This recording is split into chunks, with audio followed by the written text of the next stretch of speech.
Single parenting isn't easy. We understand.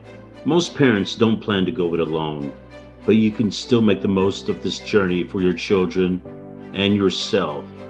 In fact, if you and your family are on that journey, this podcast is for you. Welcome to the Single Parent Advocate community and to our podcast. And here are your hosts, single parent founder Stacy Poitras, and broadcast journalist, single dad and friend, Daryl Moody. Hello, wherever you are. Thank you for joining us once again. I am Daryl Moody, and this is the Single Parent Advocate podcast. I am joining you from my home studios here in lovely Central Florida, Orlando. Stacy Poitras, the Single Parent Advocate. She is in the beautiful, posh, cutting edge, state-of-the-art SPA studios there at Work Innovators at Castle Hills, the Realm in Dallas, Texas. Stacy, how are you this Friday? I'm doing great, Daryl. Glad to see you, and welcome to our guest. Are you going to be introducing her? I'll introduce her. Pamela Savino. She's a life coach based in Chicago. She has her own website, liveauthentically.today. She's also a single parent herself of 4 kids, ranging in age from 10 to 17, which is no small feat. Pamela, thank you for joining us today. Well, thank you so much for having me. It's an honor to be here. So tell us a little bit. Well, let's start off with Stacy. Let's do our housekeeping. Catch us up to date, Stacy. I know Father's Day is looming. You guys are organizing a big event there for Father's Day. What's the latest with you guys? Well, I wouldn't call Father's Day exactly looming, but we're definitely excited and planning to honor some dads. We're looking for people to nominate dads who maybe have more month than money and can't afford to go have an excursion or a field trip with their kids. And so we're just really trying to let people nominate single fathers who they'd like to see have a great day, and there's a lot of reasons why people might land in that boat. So call out to the community. If you guys know someone like that, please know we want to help them. And please reach out to me. You can find me at stacy.poitras@singleparentadvocate.org. And Stacy, you got a big donation this week to talk about. I know. I'm super, super excited to thank the Louisville Noon Rotary. They donated $1,400 to us. I had the big check presentation and everything. It was awesome. Really awesome. And I've been working quite a bit on, through COVID to try to solidify all of our systems and to partner with the community a lot more here. And it's just been an exciting and fun time. And so huge thanks to those guys. And that'll go pretty far for your Father's Day plans, I'm sure. I think so. We can just turn around and reinvest those into the lives of some single dads and their children. And then right after that, on the heels of Father's Day comes, guess what? Back to school. Back to school. And we help about 500 kids each year with school supplies and backpacks, usually from pre-K all the way up to high school, seniors. And then we also like to scholarship any single parents in our community that need to buy books for college for themselves. And so if there's anybody in our footprint during back to school, we'll buy their school books if we know about them and can get it to their school. So back to school is always a really happy time. We have a big celebration. Stacy, I talk to nonprofit organizations all over the country. You talk about the way COVID has impacted Single Parent Advocate.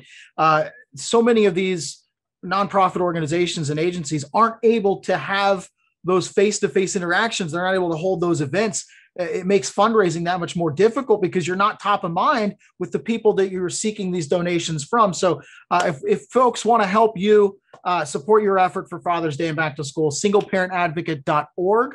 That's and correct. Tell us about where are we on social media? So we're mostly on Facebook, but I want to let everybody know about a new giving platform that we're launching. This is kind of like a sneak peek. It's called Make Shopping Count. So you can go to Make Shopping Count and find Single Parent Advocates page. We're going to be promoting it today and putting it out on Facebook. But you can actually shop online for the things you need. If you're an office manager, if you're somebody who is going and buying from Sam's, or let's say you're buying airplane tickets to go to Florida for a vacation, you can buy your airplane tickets from Southwest Airlines on Make Shopping Count. And what they do is they pass through dollars to the charity. So it becomes part of our online giving program. And we would welcome everybody to do that. But then also you can go to singleparentadvocate.org, and there's a donate page that talks about multiple ways to give. And whether it's PayPal or on our own donate button or through BBVA Bank or Make Shopping Count, we're really trying to make it easy, not just for people to donate, but for single parent families themselves to dial in and do something. You know, one of the tenets of our community is to help yourself as you know, so you can help others. And so when we're shopping and we're taking care of ourselves, we can be paying it forward through systems like this. And so I've been really doing a lot of work making sure they're available so we as single parents can be part of the change we seek too. Awesome. Singleparentadvocate.org. There's a donate button there. Let's help to make Father's Day special for a lot of deserving dads there in Dallas. So let's get to our guest this week, Pamela Savino. She is a life coach, a single mother of 4. You are in Chicago. Pamela, tell us your story. Thank you so much. I so appreciate you having me once again. So yeah, my story. So how did I get to be a life coach? Well, just to kind of give you an idea for my background, because I'm going to color this in because there were a few pivotal moments that really led me to what I'm doing today. So I spent my 20s in corporate America working with Fortune 100 companies on their defined benefit pension plan. So I went from, high power corporate to I completely shifted gears, and in my late 20s decided to stay home full time with my kids. So my life was more or less going along as planned. And I thought, I think I'm kind of pretty good at planning out life and having it more or less turn out as I plan, until I hit 31, and I hit rock bottom at 31 because I lost a baby unexpectedly at the end of the pregnancy. And so that was an event that I'm sure you can see why it, completely stripped me to my core, physically, spiritually, mentally, emotionally. And I really had to rebuild myself from the ground up. So that's really when my soul work started, which is going to get to, how that plays into what I'm doing today.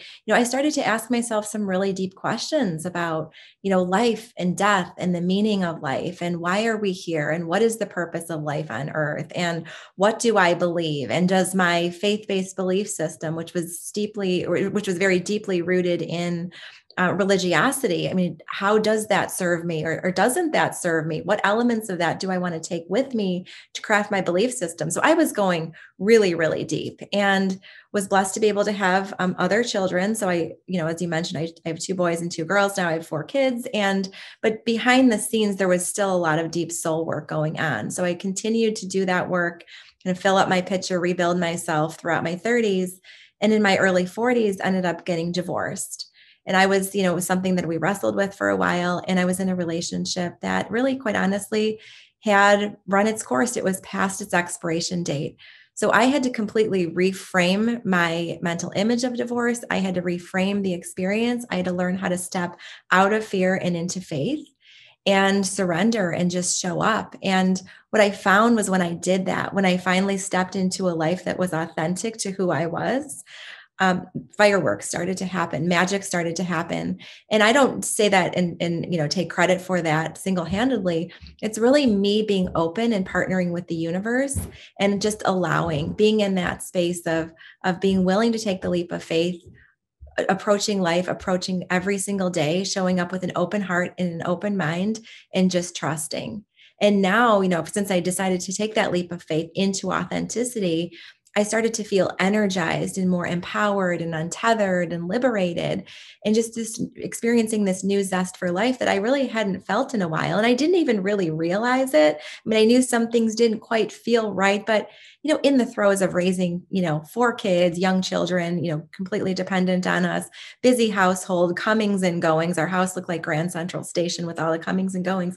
It's like, when do you take time exactly to disconnect and reconnect try to connect with who you are, and ask yourself those deeper questions? So when I was in the midst of that pivotal moment, right, that's that heart awakening catalyst, that moment of truth, I had a choice. I could have gone one way, or I could have gone the other way. And I chose to step into authenticity. And that's when this idea for my business started to bubble up. I really felt like my purpose was really bubbling up, as I was now, for the first time in my life, able to really connect all of the important events of my life with a golden thread and see how they fit together and see how all that soul work I did as a result of my devastating loss filled me up and helped me to realize that I needed to share this with the world. So my divorce was really the catalyst, the experience that uncorked my bottle, if you will, that I had been filling up for so many years. So I founded my business, I launched my podcast, wrote a book, etc. And it really, like I said, has been fireworks. And that is, I attribute that to the universe. That's not something I take credit for. That is something I say, you know what, the universe has my back in every moment. And I just surrendered. And I believe that anyone can do this in their own life if they're willing to take that leap of faith. And this is why I'm doing what I'm doing, because I just so genuinely want authenticity for everyone. So let's talk about your journey as a single parent. You, like me, got divorced within the last 5 years. Mm-hmm. What were some of the biggest challenges? I guess I'm doing the math in my head. Your oldest child was 13 and your youngest was 6 or 7. So, talk to me about the challenges there. Yeah, great question. Thank you. So in the beginning, there were many challenges on many fronts, quite honestly, emotional challenges, right? Helping the children to make sense of their whole reality, their whole world being turned upside down. So I was tending to their healing. We had logistical challenges, right? How now I'm going to be in a position where I am operating a busy household with fewer resources, right? One driver. So how am I going to get the kids from their activity to activity? How am I going to be able to handle homework and dinner and all of those things, though, all of those logistical complexities? But what I found was something really amazing, something eye-opening, is that I found that because I was now aligned, I was now living in an authentic place. It was, my energy no longer came from the roll up your sleeve, the elbow grease, let's just crank it out. And, it no longer felt like it was physical or human energy. It truly felt divine. And I attribute that to authenticity. I experienced actually more energy as a single parent because I was in that aligned place. And I shifted my mentality from that place of obligation to a place of service. And so that's what I was just going to say. It sounds like you had to shift, basically your whole way of thinking. I did. And I had to learn to be present, not ruminate about what's happened in the past, not stress about, and catastrophize about what may or may not happen in the future. But I became fully present. That's really when I learned to become fully present. And I learned there, I got to that place because there were certain points during the divorce process where I had no choice. I had no more bandwidth to entertain any other scenarios. The only bandwidth I had available was to focus on the present moment. And that was such a beautiful thing. That was such a hidden gem one of the many hidden gems that came out of the process.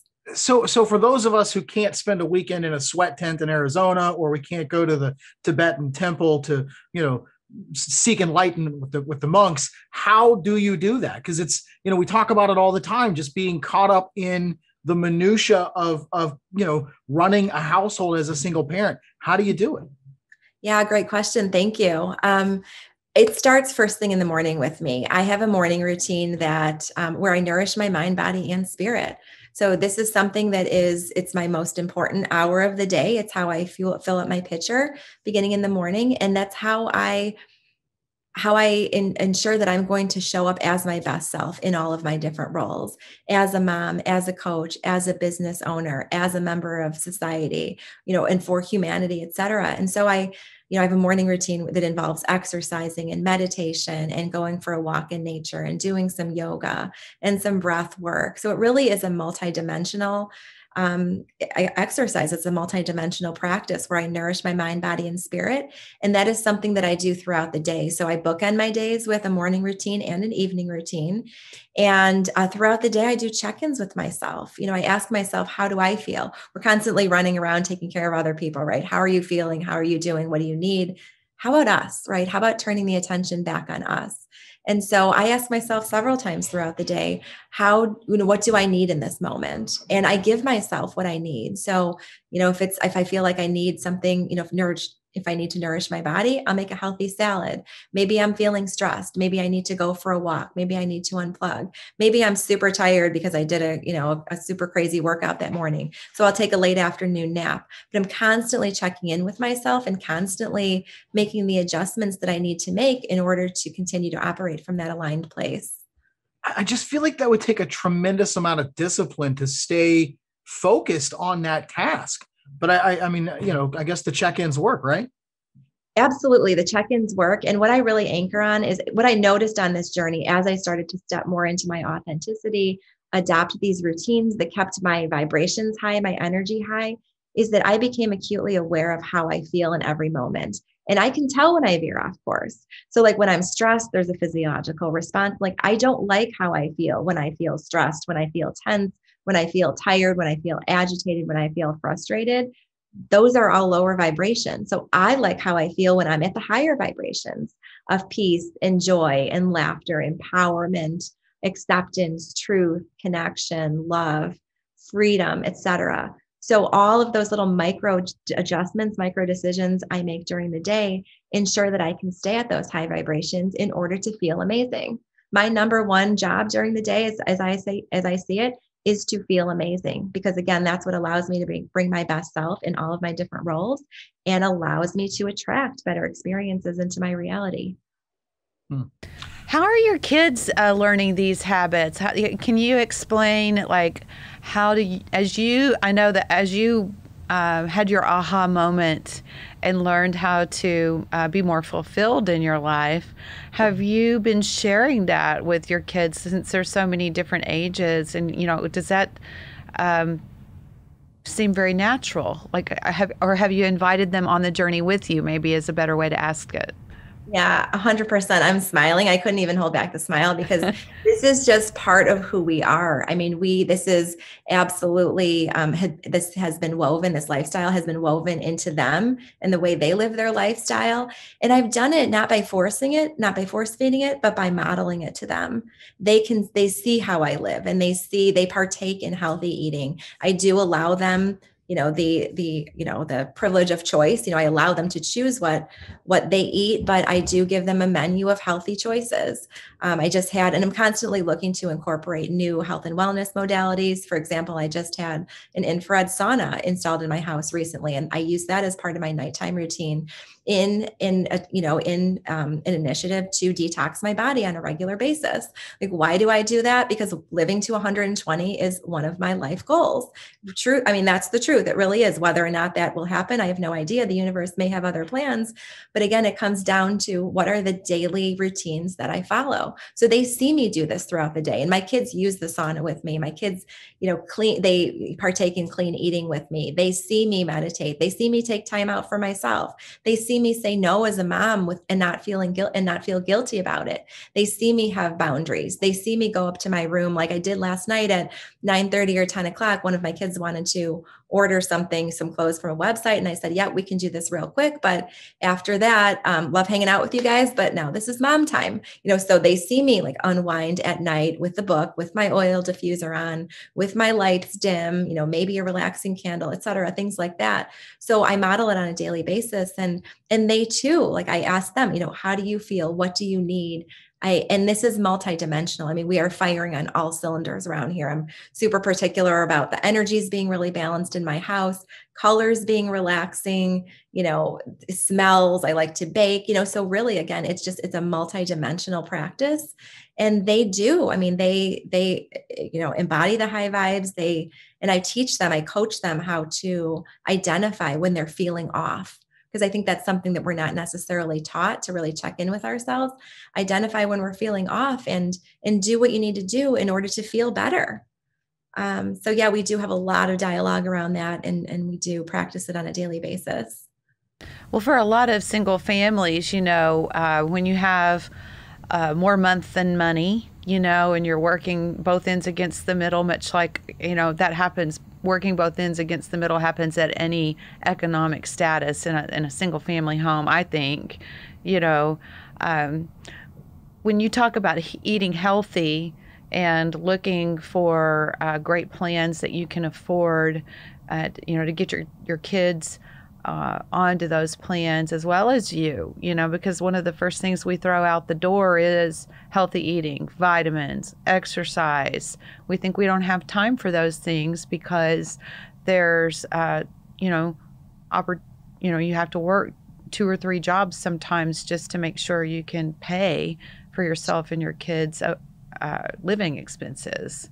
Mm-hmm. So it's, you're really talking about turning your life on its ear and trusting that it'll pay off, and I don't know if maybe you have some ideas for, some eating plans that are, cost conscious too, that you might share.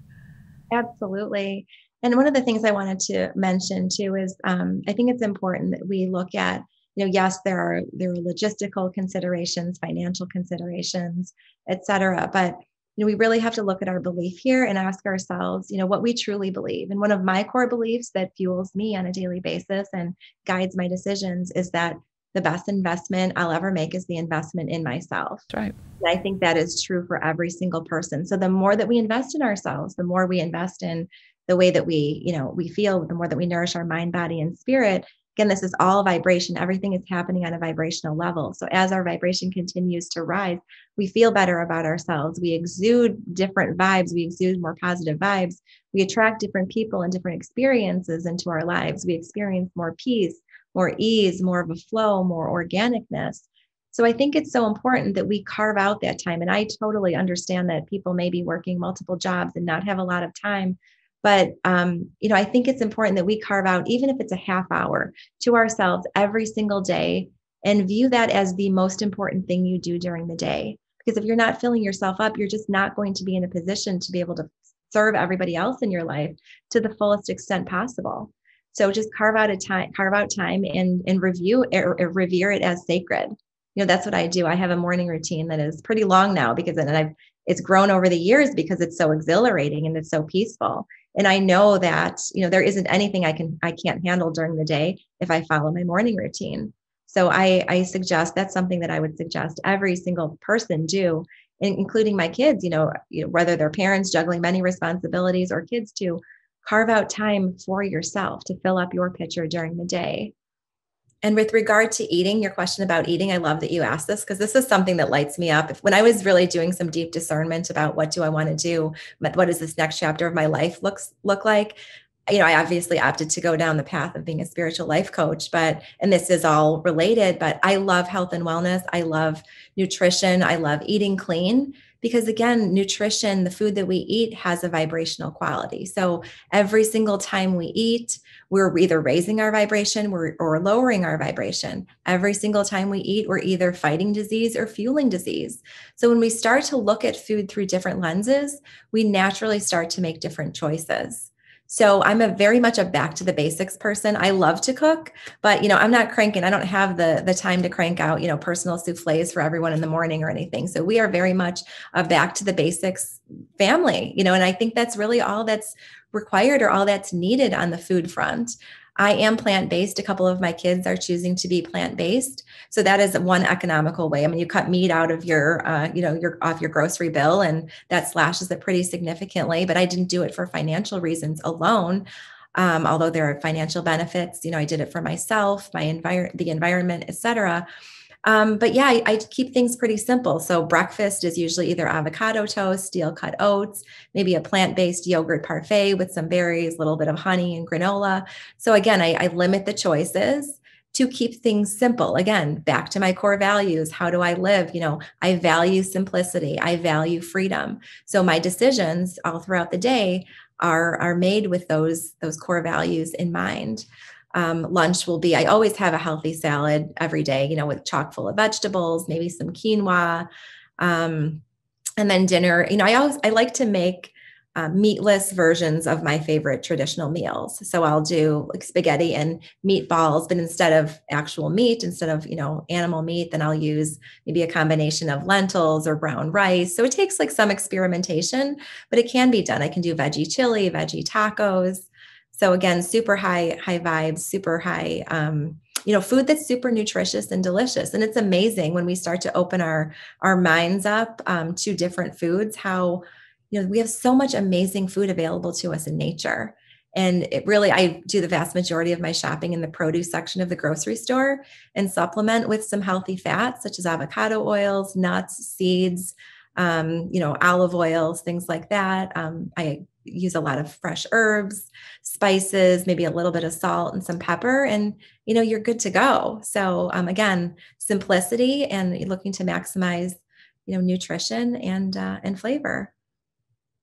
Pamela, I want to talk to you about your website, liveauthentically.today. A lot of good stuff on this website. You've got little, almost like tutorial videos about how to handle different situations in your life. One of the ones that stood out to me was the video about getting divorced and how you were basically figuring everything out on your own, and there are no rules. You get to make the rules. And we talked about this kind of before we started taping about how I, as a single parent, am kind of enjoying being able to make my own rules and figure out how we do things in my household. Talk to us about some of the other resources that are available at liveauthentically.today. Sure. So, that was one of the things when I was going through my divorce process. One of the ideas that I had to divorce myself from was that this needed to look like other people's situations, right? That it had to be done a certain way, that it had to be filled with separatism and contentiousness and animosity and all of that. I said, you know what? Away with that. That doesn't serve me. That doesn't help me move forward in a productive and transformative way. And it doesn't help anybody else in my life move forward in a transformative and productive way. So I had a lot of deep soul work around that in the way of acceptance and forgiveness and moving forward. But now we've created a reality that's very harmonious. And so there's a lot of crossover in terms of that kids seeing both parents during the week. We do family celebrations together, et cetera. So I realized that I had the license to be as creative as I wanted to be. And, obviously there's maybe some legal considerations here. Every situation is different, but, I wanted us to be autonomous. I wanted us to be able to create our own reality the way we wanted it to look. So, we did have help along the way and when going through the process. We did have, divorce coaches. I had a therapist that I was working with to help me kind of reframe this and do my deep work. But I really did take advantage, or not take advantage of, but capitalize on, optimize the resources while I was going through the process so that I wasn't deferring it, kicking the can, pushing my healing out into the future. I dove in head first and I said, you know what, there's no shame in working with a therapist if I need to during this transitional time. I connected with other people. I think one of the most powerful things we can do is connect ourselves with other like-minded people, because the people we surround ourselves with really do play a huge role in shaping our current reality and our future reality, right? What kind of mindset do they embody? What is their lifestyle? No, we don't have to live identical lives. We don't have to embody the exact same beliefs, but there needs to be a shared belief system to a certain degree. There needs to be a mutuality. There needs to be a commitment to growth, I believe, a commitment to moving forward, and a shared interest in the same core values. So I really was firing on all cylinders and did use kind of a multifaceted approach to get myself through that transitional time. Awesome. Good stuff. Thank you. Stacy, let's wrap up the show. What do we have going on next week for you? I am going to be doing more and more of this fundraising for the single dads. We have a 3-day weekend coming up, so I don't want to, go without saying Happy Memorial Day to everybody. I hope you give yourself some time, much like we're talking about now. Try to invest in yourself a little bit with some downtime and some playtime. And then other than that, Daryl, it's going to just be a work week for me, honestly, just really getting into more about organizing our volunteers, getting ready for back to school, having some early meetings for that, making sure it goes off without a hitch. Awesome. And folks, we want to go to singleparentadvocate.org. We can donate there. Pamela, I want to thank you so much for joining us this week. Really tremendous stuff. You have such an inspiring story. I love the message of living authentically. I feel like we could talk to you for another hour just talking about your journey alone. But thank you so much for joining us. Thank you so much for having me. It's been an honor. And again, that's liveauthentically.today. Pamela Savino, life coach from Chicago. Stacy, thank you as always. And folks, we'll talk to you again next week. Bye, everybody.